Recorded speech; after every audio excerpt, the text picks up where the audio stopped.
আজকে আপনাদের বিথি আম্বানির হাজবেন্ডের ঠ্যাংয়ের রেসিপি আপনাদের দেখাবো। যাই হোক, আহেন রেসিপিতে জায়গা। আসসালামু আলাইকুম, সবাই কেমন আছেন? প্রথমে আমি তেল গরম করে নিয়েছি, তেলের মধ্যে দিয়ে দিলাম দারচিনি, এলাচি, তেজপাতা, মনে থাকে না। তারপরে পেঁয়াজ দিয়ে দিলাম, তারপরে কতটি পানি দিয়ে দিলাম, দিয়ে আদা রসুন দিলাম, নাই দিয়ে আবার দিলাম, দুবার দিতে ভালো লাগে।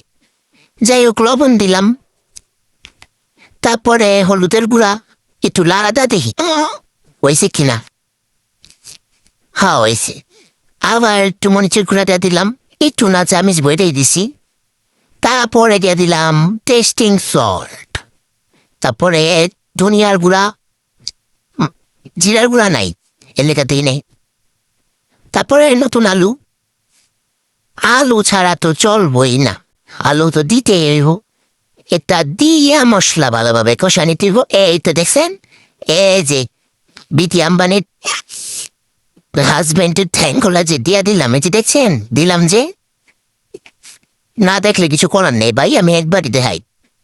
যাই হোক, তারপরে মটরশুঁটি দিয়ে দিলাম কতগুলা, তারপরে ওই যে মুরগির হাড়গোড়, সিনা কটি যা আছে আর কি, এগুলা দিয়া ভালোভাবে কষায় নিয়ে তারপরে সিদ্ধ হওয়ার জন্য পানি দিয়ে নেব। একবারেই দিয়া দিবেন পানি।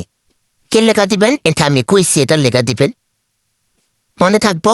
রেসিপি ভুল কইরা এই রেসিপি ট্রাই করে আবার আমারে কই বাড়াইবেন না। সুন্দর করে দেখবেন, শেষ অব্দি তেলে সে না বুঝতে পারবেন যে কি রানলাম, কেমনে রানলাম, মজা হইল কি হইল না। ঠিক আছে? তারপরে যে দেন দেখা দিয়েছিলাম, তারপর বলো কুইঠা গেছে। আর এখনই মনে চাইতেছে যে আমি উঠে খেলি। যাই হোক, অনেক সুন্দর রান্নাইটা ছিল। এই যে দেন পানি হুয়ে গেছে। এরপর যে কিন্তু আমার রান্নাটা অলমোস্ট শেষ।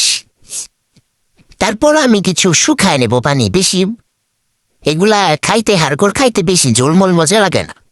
ঠিক আছে, হুগায় নিতে। আর আপনাকে ঝোল খাইলে ঝোল নামায় নেবেন। এই দেন আমার রান্নাটা শেষ। ভিডিওটা যদি ভালো লাগে অবশ্যই লাইক, কমেন্ট, শেয়ার করে দেবেন। আল্লাহ হাফেজ, টাটা, বাই বাই।